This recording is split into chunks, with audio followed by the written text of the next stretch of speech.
জুমার দিন আল্লাহ তাআলার কাছে সবচেয়ে শ্রেষ্ঠ দিন। হাদিস শরীফের মধ্যে রাসূলুল্লাহ সাল্লাল্লাহু আলাইহি ওয়াসাল্লাম ইরশাদ করেন, ইন্না ইয়াওমাল জুমআতি সাইয়্যিদুল আইয়ামি ওয়া আ'যামুহা ইনদাল্লাহি মিন ইয়াউমিল আযহা ওয়া ইয়াউমিল ফিত্র। আল্লাহ তাআলার কাছে জুমার দিন সকল দিনের সর্দার, অর্থাৎ সকল দিনের চাইতে মহান এবং শ্রেষ্ঠ। এমনকি যে দুইটা ঈদের দিন আছে, আমাদের কয়টা ঈদ? দুইটা ঈদ আছে।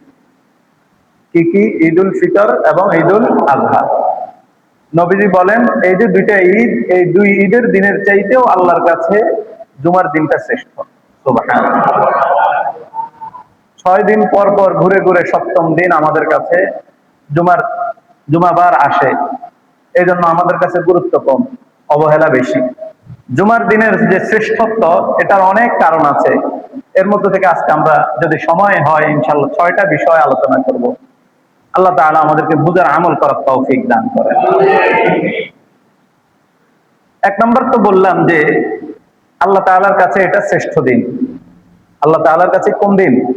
শ্রেষ্ঠ দিন। জুমার দিনটা শ্রেষ্ঠ দিন কোন দিনের চাইতেও? ঈদের দিনের চাইতেও।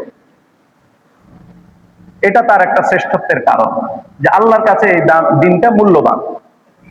বাস এটাই এটার শ্রেষ্ঠত্বের একটা কি অন্যতম কারণ।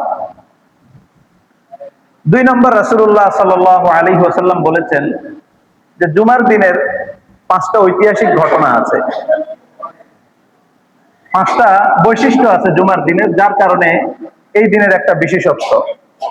সেটা কি? নবীজি বলেন, খালাকাল্লাহু ফীহি আদামা ওয়া আহবাতাল্লাহু ফীহি আদামা ওয়া ফীহি তাওয়াফাল্লাহু আদম। হযরত আদম আলাইহিস সালামকে আল্লাহ তাআলা জুমার দিন সৃষ্টি করেছেন। কোন দিন? জুমার দিন। এবং জান্নাত থেকে হযরত আদম আলাইহিস সালামকে দুনিয়াতে যে পাঠিয়েছেন সেটাও কোন দিন ছিল? জুমার দিন ছিল। আবার হযরত আদম আলাইহিস সালাম যেদিন ইন্তেকাল করেছেন সেই দিনটাও জুমার দিন ছিল। তাহলে পৃথিবীর সর্বপ্রথম মানুষ হযরত আদম আলাইহিস সালাম, তিনি ইন্তেকাল করলেন কোন দিনে? জুমার দিনে। এই 3টা হলো। আরো 2টা কি? নবীজি বলেন, ওয়া ফীহি সাআতুন লা ইয়াসআলুল্লাহাল আবদু ফীহা শাইআন ইল্লা আ'তাহুল্লাহু ইয়্যা। নবীজি বলেন এই জুমার দিনের একটা সময় আছে, ওই সময়ে যদি বান্দা আল্লাহর কাছে দোয়া করে আল্লাহ তাআলা বান্দাকে সেই জিনিসটা দান করে দেন। এই সময়টা কখন? এটা নিয়ে বহু মতভেদ, কমপক্ষে 45টি মত আছে। কয়টি মত? 45টি মতামত আছে যে কোন সময়টা, জুমার দিনের কোন সময়টা আল্লাহ তাআলা দোয়া কবুল করেন। তার মধ্যে একেবারে গ্রহণযোগ্য যে 2টা মত, এবং সেটা আমাদের বা কোন বুজুর্গানে দিনেরও কথা নয়, সেটা স্বয়ং রাসূলুল্লাহ সাল্লাল্লাহু আলাইহি ওয়াসাল্লাম থেকে বর্ণিত হাদিস, যে জুমার দিনের 2টা সময়, একটা হলো জুমার খুতবা যখন শুরু হয় তখন থেকে নিয়ে জুমার সালাম ফিরানো পর্যন্ত, আরেকটা সময় হলো আসর থেকে মাগরিব পর্যন্ত। সুবহানাল্লাহ। এই 2 সময় বান্দা আল্লাহর কাছে চাইলে আল্লাহ কি করেন না? ফিরিয়ে দেন না। তো খুতবা থেকে নিয়ে একেবারে সালাম ফিরানো পর্যন্ত এই সময় তো হাত তুলে দোয়া করার সুযোগ নাই, আছে?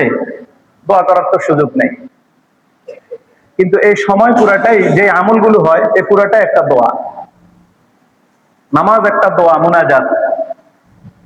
আগের জুমায় বলেছিলাম যে রাসূলুল্লাহ সাল্লাল্লাহু আলাইহি ওয়াসাল্লাম নামাজকে মুনাজাত নাম দিয়েছেন, যে এটাও একটা এক ধরনের কি দোয়া এবং মুনাজাত। তো নামাজ যেহেতু দোয়া, নামাজের মধ্যে আল্লাহর কাছে হেদায়েতের প্রার্থনা আছে না নাই? ইহদিনাস সিরাতাল মুস্তাকিম। তাহলে এটা সবচেয়ে বড় দোয়া। এবং মানুষের সবচেয়ে বেশি যে জিনিস থেকে বেঁচে থাকা প্রয়োজন সেটা হলো গুনাহ। এটা কি? গুনাহ। সেটা থেকেও প্রার্থনা আছে যে আল্লাহ আমাদেরকে গুনাহ থেকে কি রাখেন? বিরত রাখেন। নামাজের একেবারে শেষে নবীজি আমাদেরকে দোয়া শিখিয়েছেন, আল্লাহুম্মা ইন্নী যালামতু নাফসি যুলমান কাসীরা ওয়ালা ইয়াগফিরুয যুনুবা ইল্লা আনতা ফাগফির লি মাগফিরাতাম মিন ইনদিক ওয়ারহামনি ইন্নাকা আনতাল গফুরুর রহিম। এই যে দোয়াটা, এই দোয়ায় আল্লাহর কাছে কি চাওয়া হয়েছে? গুনাহ থেকে বেঁচে থাকার দোয়া করা হয়েছে। তাহলে নামাজের সময়, খুতবার সময়, এই সময় যদিও হাত তুলে দোয়ার সুযোগ নেই, কিন্তু কি বলে, নামাজের মধ্যে নবীজি আমাদেরকে এমন ভাবে, নামাজের যে পদ্ধতিটা এমন ভাবে শিখিয়েছেন, আল্লাহ তাআলার পক্ষ থেকে এমন ভাবে এসেছে যে বান্দা হাত তুলে দোয়া করা লাগবে না। সেখানে এমন ভাবে দোয়াগুলো সেট করা হয়েছে, এমন ভাবে কেরাত, এমন ভাবে সবকিছু সেখানে দেওয়া হয়েছে যেন বান্দার মনের চাওয়াটাই সেখানে কি করা হয়েছে। হ্যাঁ, বান্দা যেটা চায়, আল্লাহর কাছে হেদায়েত চাইবে, সেটাও সেখানে দেওয়া হয়েছে। বান্দা আল্লাহর কাছে গুনাহ থেকে মাপ চাইবে, সেটাও তাকে সেখানে কি করা হয়েছে, দেওয়া হয়েছে। তো এই জন্য ওই সময় তো আর হাত তুলে দোয়া করতে পারবো না আমরা, তারপরেও আমাদের হাত তুলে দোয়া করলে মনে একটু কি লাগে, তৃপ্তি লাগে। কি লাগে বলেন না? তৃপ্তি লাগে। দোয়ার সবচেয়ে বড়, মানে অনেক বড় একটা ফায়দা হলো যে দোয়ার যে আমরা যেটা চাইলাম আল্লাহর কাছে, সেটা তো আল্লাহ দিবেন, কিন্তু নগদে পাই আর না পাই, মনে একটা সান্ত্বনা, একটা মনের যে ব্যথা বেদনা থাকে, সেটা কি হয়ে যায়, দূর হয়ে যায়। নগদ লাভ হলো কি, দোয়ার নগদ লাভ হলো মনের যে একটা ব্যথা থাকে, বেদনা থাকে, সেটা কি হয়ে যায়, দূর হয়ে যায়। তো এটা আমরা কখন করতে পারি? আসরের পরে। আসরের পরে সময়টা আমরা আল্লাহর কাছে দোয়া করে, হাত তুলে দোয়া করতে পারি যে আল্লাহ আমাদের এই এই জিনিসের প্রয়োজন, আমাদেরকে কি করেন, দান করেন। তাহলে 4 নম্বর হলো জুমার দিনের বিশেষত্ব, যে এই দিন আল্লাহ তাআলা একটা সময় রেখেছেন, যে সময় আল্লাহ তাআলা দোয়া কি করেন, কবুল করেন। 5 নাম্বার হলো নবীজি বলেন ওয়াফিহি তাকুমুস সাআ, এই দিন কিয়ামত সংঘটিত হবে। এই দিন কি সংঘটিত হবে বলেন? কিয়ামত সংঘটিত হবে। মা মিন মালাকিন মুকাররাবিন ওয়ালা আরদিন ওয়ালা সামাইন ওয়ালা রিয়াহিন ওয়ালা জিবালিন ওয়ালা বাহরিন ইল্লা ওয়া হুন্না মুশফিকুনা মিন ইয়াউমিল জুমআ। নবীজি বলেন এই দিন আসমান, জমিন, হাওয়া, বাতাস, আল্লাহ তাআলার মুকাররাবিন নৈকট্যশীল ফেরেশতা থেকে নিয়ে এমন কোন মাখলুকাত নাই যারা ভয়ে কাঁপতে থাকে না। সবাই কাঁপতে থাকে যে এই দিন কিয়ামত হয়ে যায় কিনা, জুমার দিন কি হবে, কিয়ামত হবে। প্রতিটি জুমাতে আল্লাহ তাআলার সমস্ত সৃষ্টিজীব ভয়ে আতঙ্কিত থাকে। এটা কি আমাদের কারো কথা না নবীজির কথা? স্বয়ং নবীজি সাল্লাল্লাহু আলাইহি ওয়াসাল্লাম বলতেছেন যে এই দিন সমস্ত মাখলুকাতরা ভয়ে আতঙ্কিত থাকে যে না জানি আজকে কি হয়ে যায়, কিয়ামত হয়ে যায়। এখানে একটা কথা, যে আমরা এই 5টা বিষয়ের মধ্যে 2টা বিষয় এমন দেখলাম যে হযরত আদম আলাইহিস সালামকে এই দিন জান্নাত থেকে দুনিয়াতে কি করা হয়েছে, পাঠানো হয়েছে। তাহলে এটা নেয়ামত হইলো কিভাবে? এটা জুমার দিনের বিশেষত্ব হইলো কিভাবে? আমরা তো নেয়ামত থেকে কি হইলাম, বঞ্চিত হইলাম। জান্নাতের নাজ ও নেয়ামত থেকে এই দিন কি হইলাম বলেন, বঞ্চিত হইলাম। তাহলে এই দিন জুমার বিশেষত্ব হলো কিভাবে? আল্লাহু আকবার। মুহাদ্দিসিনে কেরাম লিখেছেন, উলামায়ে কেরাম লিখেছেন যে এই দিন বিশেষত্ব এইভাবে হলো যে আসলে হযরত আদম আলাইহিস সালাম যদি দুনিয়াতে না আসতেন, তাহলে এই যে লক্ষ আম্বিয়ায়ে কেরাম, লক্ষ লক্ষ আল্লাহ তাআলার নেককার বান্দারা দুনিয়াতে আসার কোনো কি হইতো না, মাধ্যম হইতো না। উনি জান্নাত থেকে দুনিয়াতে আসার কারণেই ইনাদের আসার কি হয়েছে, সুযোগ তৈরি হয়েছে। তাহলে এটা নেয়ামত হইলো না আল্লাহ তাআলার পক্ষ থেকে আযাব হইলো? নেয়ামত হইলো। আবার এই দিন কিয়ামত হবে, আমরা জানি কিয়ামত কঠিন দিন, তো সেটা কিভাবে নেয়ামত হইলো? সেটা নেয়ামত এভাবে হলো যে আল্লাহ তাআলা যাদেরকে ডান হাতে আমলনামা দিবেন, তারা তো এই দিন কোথায় যাবে, জান্নাতে যাবে কিনা? জান্নাতে যাবে। তাহলে নেয়ামত হইলো না? নেয়ামত হইলো কিনা? আল্লাহ তাআলা তো দুনিয়াকে পরীক্ষার ঘর বানাইছেন, আর এই পরীক্ষার ঘরের যে প্রশ্ন, এই সব প্রশ্ন দুনিয়াতে কি করে দিয়েছেন, আউট করে দিয়েছেন। দিয়েছেন কি দেন নাই? সব প্রশ্ন এখানে আউট করে দেওয়া হয়েছে। এখন যদি কেউ তারপরেও পরীক্ষায় ফেল করে, তাহলে সেটা তো তার একেবারে আহমকি হবে। আর যে এই প্রশ্ন আউট হয়ে যাওয়ার পরে এটা দেখে পরীক্ষায় পাশ করলো, আল্লাহ তাআলার রহমত নিয়ে জান্নাতে যেতে পারলো, তার জন্য একটা বিশাল বড় কি হলো, নেয়ামত হলো। তো এই কিয়ামতের দিন, জুমার দিন যে কিয়ামত হবে, এইভাবে এটা আমাদের জন্য কি হবে, নেয়ামত হবে। কারণ এই দিন আল্লাহ তাআলা আমাদেরকে তৌফিক দিলে আমরা সবাই কোথায় যাব, জান্নাতে যাব। এই গেল 2 নাম্বার। 3 নাম্বার হলো রাসূলুল্লাহ সাল্লাল্লাহু আলাইহি ওয়াসাল্লাম জুমার দিনের মর্যাদা কেন বলেন যে ইন্না আমালা বানি আদামা তুরাদু কুল্লা খামিসিন লাইলাতাল জুমআতি ফালা ইউকবালু আমালু কাতি'i রাহিমিন। নবীজি সাল্লাল্লাহু আলাইহি ওয়াসাল্লাম ইরশাদ করেন, যদি কোনো বান্দা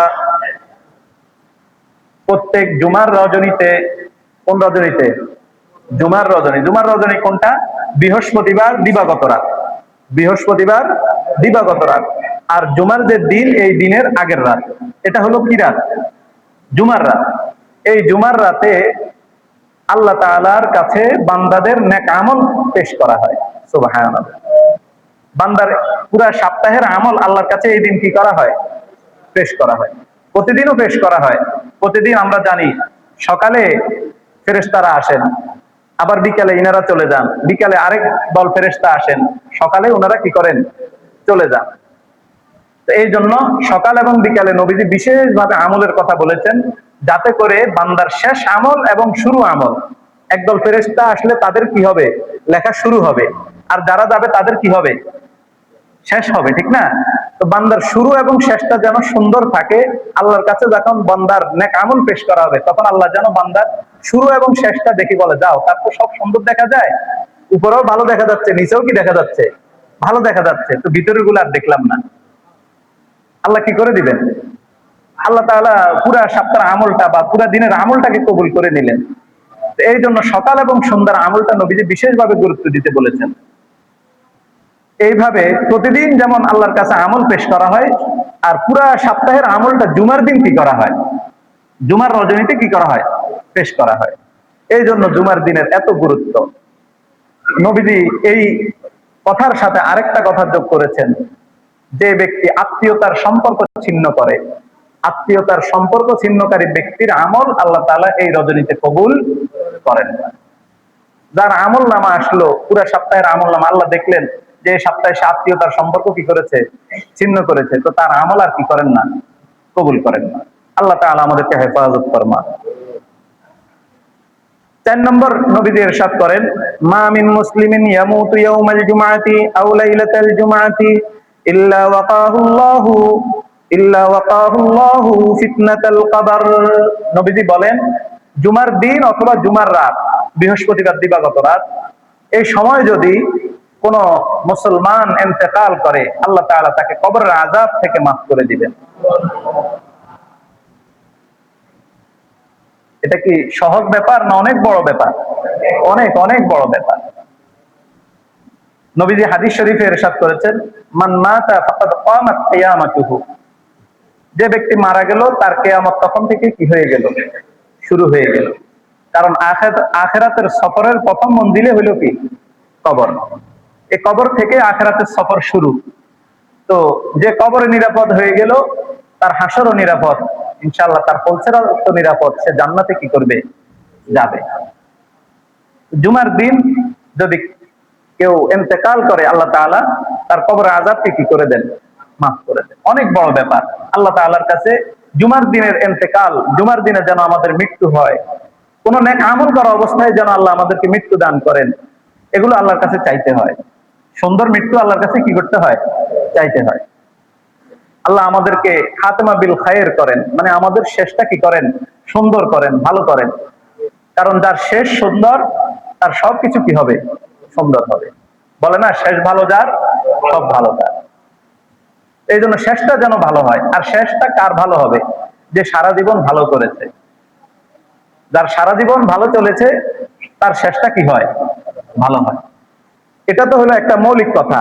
আর এমনিতে হাদিস শরীফে এই তাকদীরের বিষয়ে নবীজি আলোচনা করতে গিয়ে বলেছেন যে মানুষের তাকদীর কেমন, ভাগ্যের লিখন কেমন, যে মানুষের ভাগ্যে যা লেখা আছে তাই তো কি হবে। আমরা তাকদীরের উপর বিশ্বাস করি কিনা? ছয়টা যে মৌলিক বিশ্বাস, আমানতু বিল্লাহ ওয়া মালাইকাতিহি ওয়া কুতুবিহি ওয়া রুসুলিহি ওয়াল ইয়াউমিল আখিরি ওয়াল কদরি খাইরিহি ওয়া শাররিহি মিনাল্লাহি তাআলা। ভালো মন্দ যা কিছু কার পক্ষ থেকে? আল্লাহর পক্ষ থেকে। এই যে তাকদীরের উপরে বিশ্বাস, নবীজি বলেছেন এই তাকদীর কেমন? একটা মানুষের ভাগ্যে লেখা আছে সে জান্নাতি, সে কি হবে? জান্নাতি হবে। দেখা গেছে সারা জীবন সে গুনাহ করেছে, আল্লাহর নাফরমানি করেছে, কিন্তু শেষ সময় মৃত্যু যখন আসবে তার এক মুহূর্ত আগে তার তওবা কি হয়ে গেছে? কবুল হয়ে গেছে, তার তওবা নসিব হয়ে গেছে।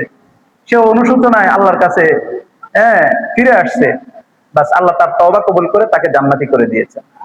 কারণ ওই যে তার তাকদীরে লেখা ছিল সে কি হবে? জান্নাতি হবে। তার তাকদীর তাকে টেনে নিয়ে আসছে। আবার আরেকজনের তাকদীরে লেখা সে কি হবে? জাহান্নামী হবে। সারা জীবন দেখা গেছে নেক আমল করছে, শেষ মুহূর্তে আসি ওই তাকদীরের ফয়সালার কারণে এমন কিছু করছে যার কারণে তার জাহান্নাম কি হয়ে গেছে? ফয়সালা হয়ে গেছে। এখন আমরা তো এখন মানে আমাদের অনেকে হয়তো এই কথা বলতে পারে যে তাকদীরে যখন সবকিছু ফয়সালা হয়ে গেছে তো আর আমরা নেক আমল করবো কেন? না না, আমরা তো জানি না আর আমাদের তাকদীরে কি লেখা আছে, জানি কেউ? জানি না। এই জন্য আমাদের শেষটা যেন ভালো হয় আল্লাহর কাছে দোয়াও করব এবং চেষ্টাও করে যাব।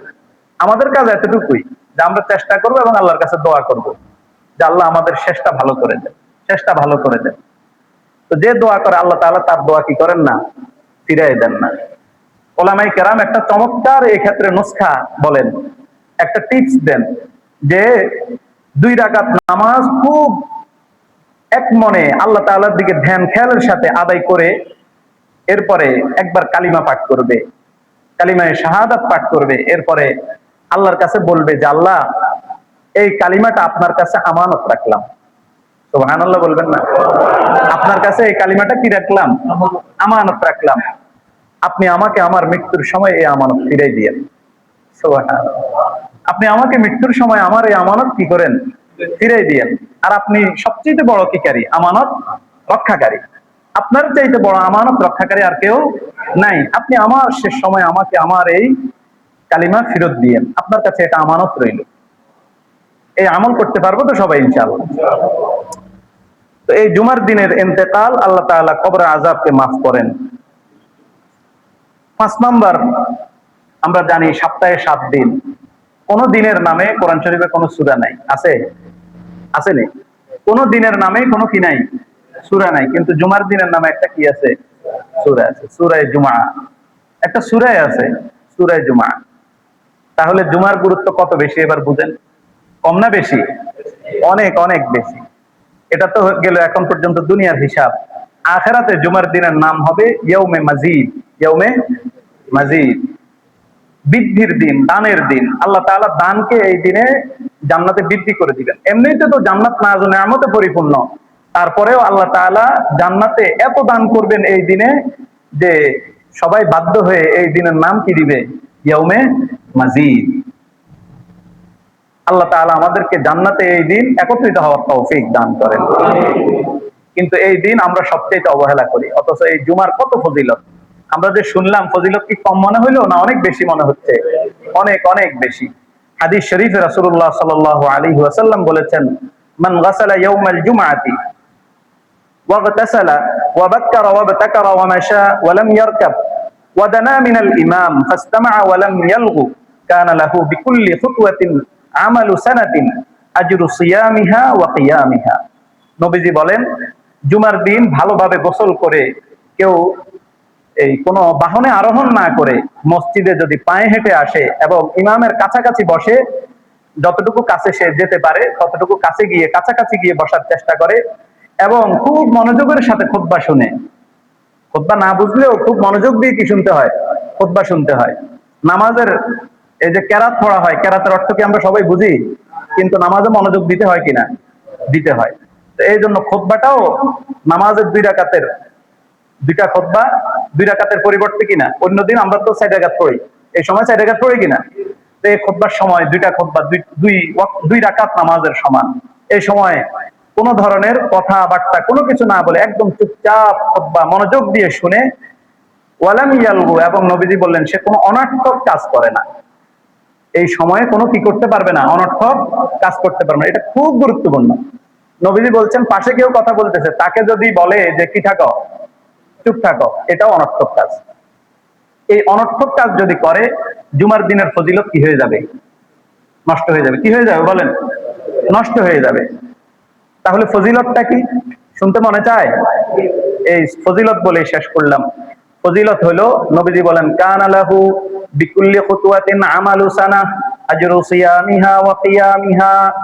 সে যে বাড়ি থেকে মসজিদে আসছে এবং কোন ধরনের অহেতুক কাজ করে নাই, সুন্দরভাবে সবগুলো কাজ আঞ্জাম দিয়েছে, তার প্রতি কদমে আল্লাহ তাআলা 1 বছরের নামাজ এবং 1 বছরের রোজার সওয়াব দান করবেন।